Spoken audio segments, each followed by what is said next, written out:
이게 이제 한강이라는 게 있잖아요. 네.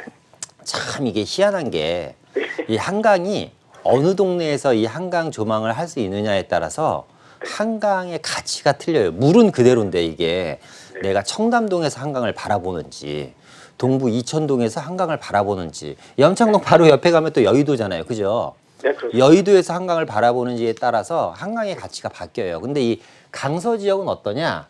이 강서 지역은 가치가 한강에 대한 가치보다요. 역세권에 대한 가치가 더 높아요. 아, 예. 이게 아무래도 이제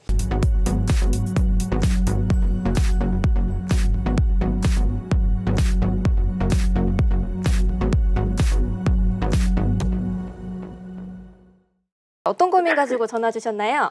예. 제가 살고 있는 집이요. 네. 뭐 오래돼도 답이 안 오르고 그냥 그대로 있는 것 같아서. 어디 거주하고 계세요? 예, 강서구 염창동 동아 1차 아파트. 염창동의 동아 동아 2차 2차. 아파트요? 네네. 네. 여기 거주하고 계신데 가격이 아니, 좀 거정이 되는 거 전세를 줬어요. 전세 주고 계시고요. 네네. 알겠습니다. 그럼 좀 앞으로 전망이 궁금하신 것 같아요. 좀 가격이 안 올라서 걱정이신 거예요? 예. 네, 알겠습니다. 앞으로 전망 알아보도록 네. 하겠습니다. 대표님 어떤가요? 예, 안녕하세요. 예, 수고하십니다. 예. 예, 반갑습니다. 염창동아 1차 갖고 계시다는 거죠? 예, 네. 예, 여기가 보니까 이제 완전 학세권에다가 한강변이네요. 그죠? 네네. 초, 중, 고, 중학교 2개랑 초등학교 하나를 끼고 있고요. 그죠? 네. 근데 생각한 것보다는 가격이 많이 안 오르더라라는 말씀을 하셨잖아요. 예. 그러니까 가격이 안 오르는 건 아니에요. 저는 이 친구도 지금 시세는 얼마 정도 하죠?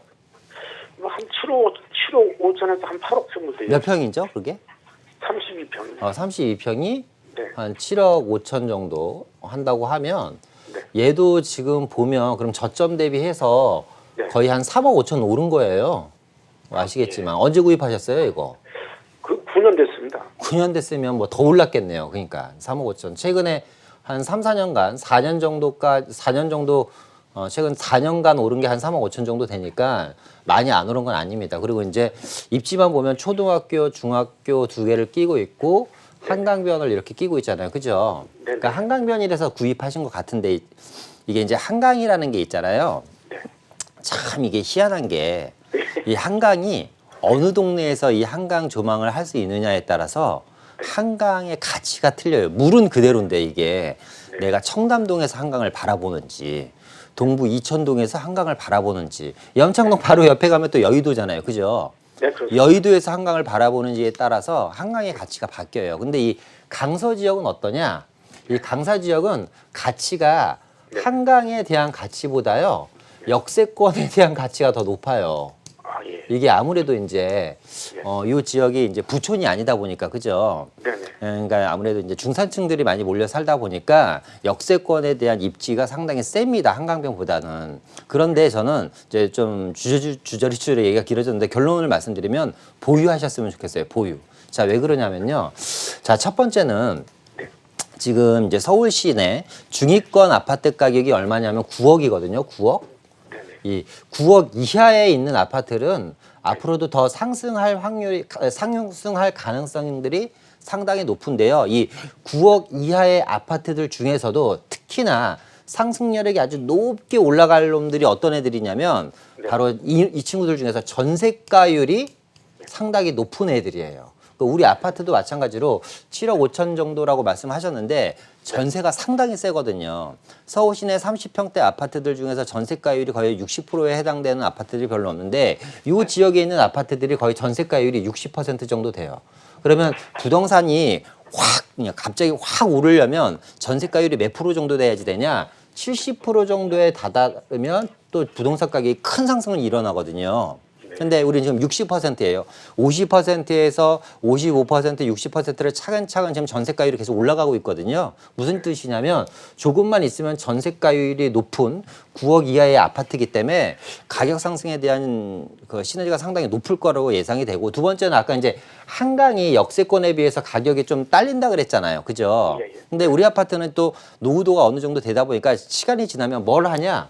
리모델링 수직 중축이라는 걸 할 거예요. 그러면 역세권에 있는 그런 리모델링 단지와 한강변에 있는 리모델링 단지가 이 지역에서 같이 움직인다면 그때는 또 얘기가 틀려져요. 그때는 한강에 대한 가치가 상당히 많이 올라갔고 그 한강에 대한 그동안에 못 받았던 보상을 리모델링 수직 증축이 진행이 되면서 같이 받을 겁니다. 또 하나는 여기가 이제 2021년인가요? 이제 우리 아파트 바로 앞에 네네.